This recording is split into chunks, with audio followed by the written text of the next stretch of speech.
Okay, hi, welcome to the video. It is, what's today's date? Tell me why. It's October 23rd and it is 76 degrees where I live.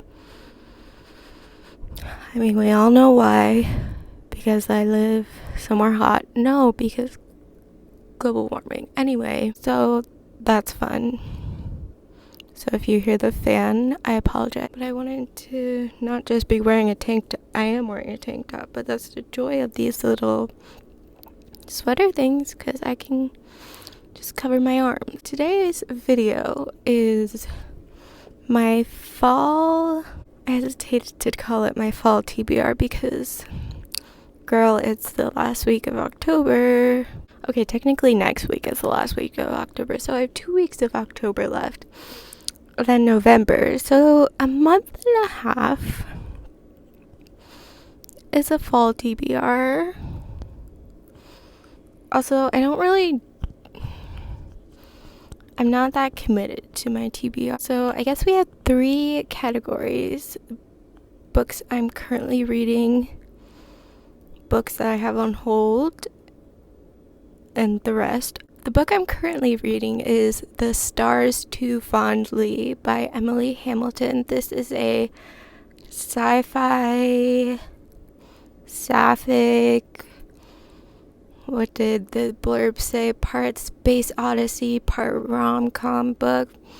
Which, first of all, me reading a rom-com? What? Second of all, me reading sci-fi. Also, not that likely. I think sci-fi is my least read genre. Probably because I don't know what type of sci-fi I like, but to find out what type of sci-fi I like, you would have to read the sci-fi. This book is giving me CW's The Flash vibes, especially season 1.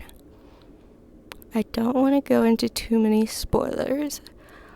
This book is about these 4 20-something years old, and they decide that they're going to break into this abandoned spaceship to figure out the mystery behind why the crew of this spaceship all disappeared 20 years ago when the spaceship was set to launch.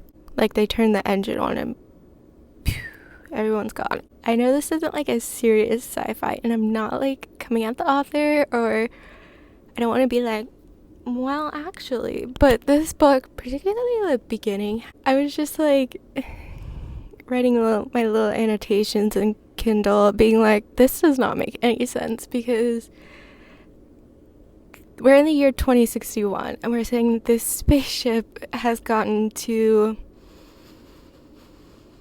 Proxima Centauri. Well, no, it hasn't gotten to, it hasn't left the Earth, is going to go to Proxima Centauri, which is,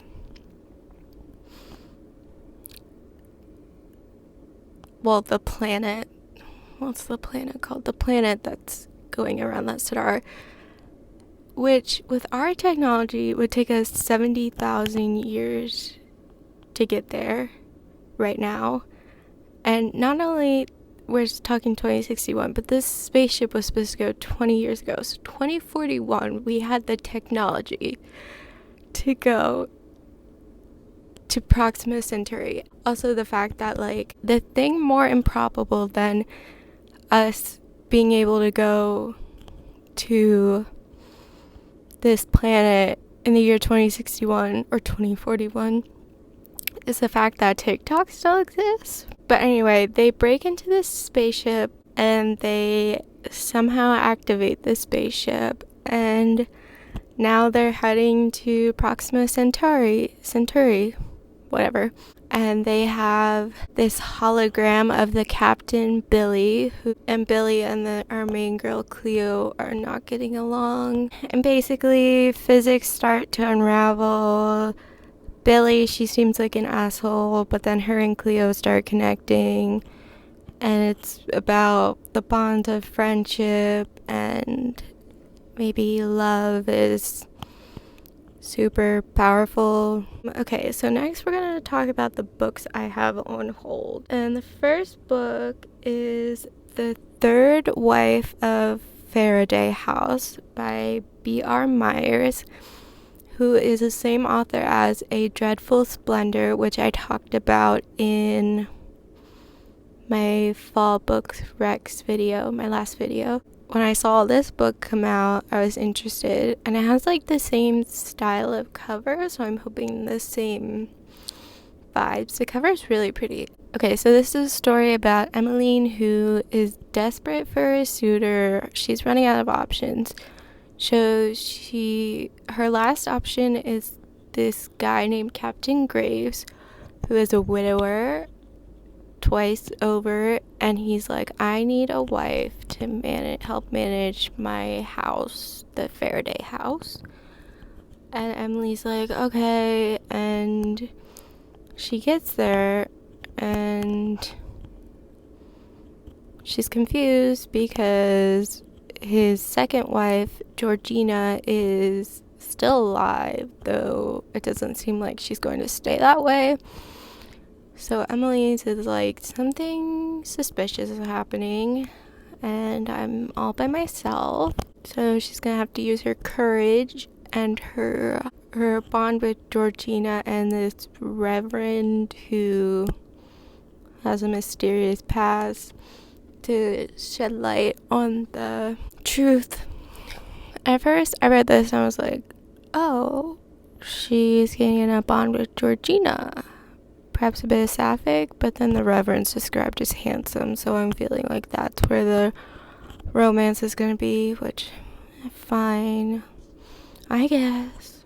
But so that sounds like a good, interesting time. And the next book I have on hold is Through the Woods, stories by Emily Carroll. This is a horror graphic novel, which I don't think I've ever read, and might disturb me because I feel like something visual horror will disturb me more than reading horror, so we'll see where this goes. So these are basically like a couple stories of like fairy tales gone wrong that all occur in the woods. And our next book is Killer House Party by Lily Anderson. This is a YA horror. Ooh, also tagged humor. Hoping the humor is good. Appreciate some dark humor. Hoping it's not cringe or bad. And this is about this manor, this basically haunted house that has been in this town for generations, and it's abandoned, and it's kind of like the looming haunted house in the neighborhood when the last descendant dies, it's finally up for sale, which means Arden, our main character, I'm assuming, can steal the keys from her mother's real estate office to throw a graduation party with all her friends in the haunted house. We're making smart decisions here. But then the walls start to bleed and everyone's locked inside, and now it's like, well, we just have to make it out alive. So it sounds like a nice spooky haunted house vibe. Okay, yeah, this and the last book are actually part of another vlog I'm working on. And our final book on hold is Here Lies a Vengeful Bitch by Cody Crowley.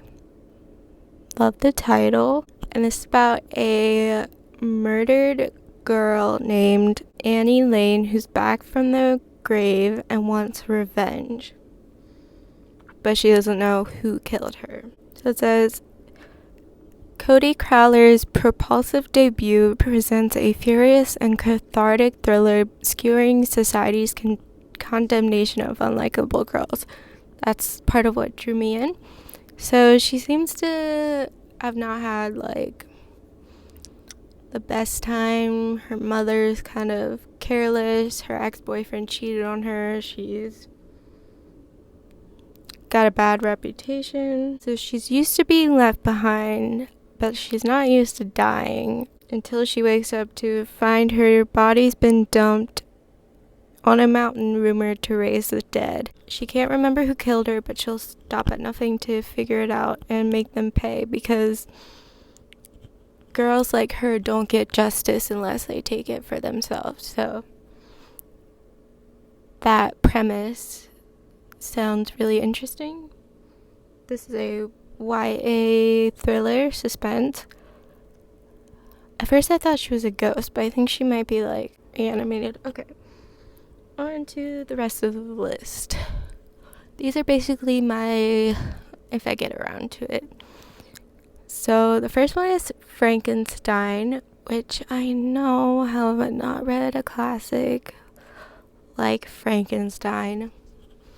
I figure fall is the perfect time to read it, especially on a rainy day.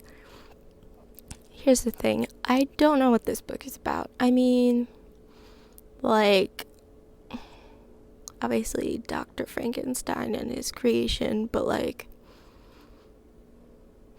I hear a lot from people that it's a lot different than what you expect, and I want to see, like, I want to read it and see how, like, our current Frankenstein came to exist, I guess.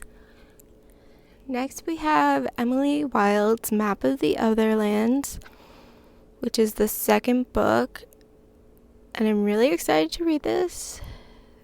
Again, I said in another video that I don't know why I've been putting this off, but I'm making an effort to read it. This is about Emily and her colleague Wendell, and so she wrote her book about fairies, and now she's working on creating a map of the Otherlands, and Wendell's mom is sending assassins to Cambridge to assassinate him and maybe her, and so now they're like on the run trying to find a doorway to his realm, and Emily basically has to work out her feelings for Wendell. She definitely has feelings for him, but it's very dangerous to have feelings for a fae. So our next book is House of Frank, which I just came across and immediately caught my attention because of the cover. It's beautiful, and this is a gay fantasy, it seems like. I want to say this is cozy, but this deals a lot with grief. So this witch, her sister had a final request to have her ashes buried at the famed Ash Gardens. So when she arrives there, she's welcomed by the owner, an enormous knit cardiganed mythical beast named Frank, who offers her a role as one of the estate's characters. So she accepts because she wants to put off burying her sister's ashes. While she's working to avoid her pain, she learns more about the occupants: bickering twin cherubs, a mute ghost, a cantankerous elf, and an irritating half-witch, among others. Over time, she rediscovers what it means to love and be wholly loved, and how to allow her joy and grief to coexist. Basically, this is about grief and found family and learning to love again. I love when there's just a random cast of fantasy creatures, like, so this sounds interesting. I probably will cry. Okay, next we have Killing November by Adriana Mather. Okay, so Killing November, this is a YA mystery thriller historical fiction. I'm confused about the historical fiction part because it mentions in the summary at the International Academy abscondity,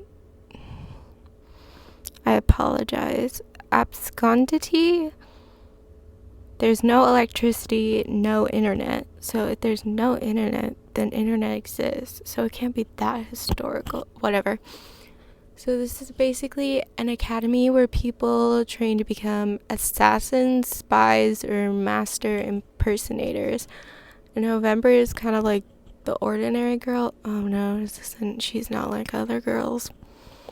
And the student gets murdered. November has to survive the school with all these people and make sure she doesn't get framed for the murder or she doesn't become the next victim. Also, if she's ordinary, it doesn't make sense. If she's ordinary, then she wouldn't be in the school, so obviously she has a gift, whatever. So that might be just a bad fun kind of thing. Oh, and we're on our last, which is a graphic novel, Garlic and the Witch by Bree. Paulsen. This is the second book after Garlic and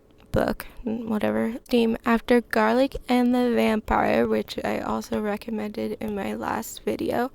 Seems just like a cute little time, a lighthearted little graphic novel when I'm in need of a pick-me-up or something fast and easy to read. So those are the books I want to read this month, next month, before the end of the year. I don't know how many I'll get to. If I'll just read completely different books from this list. Could happen.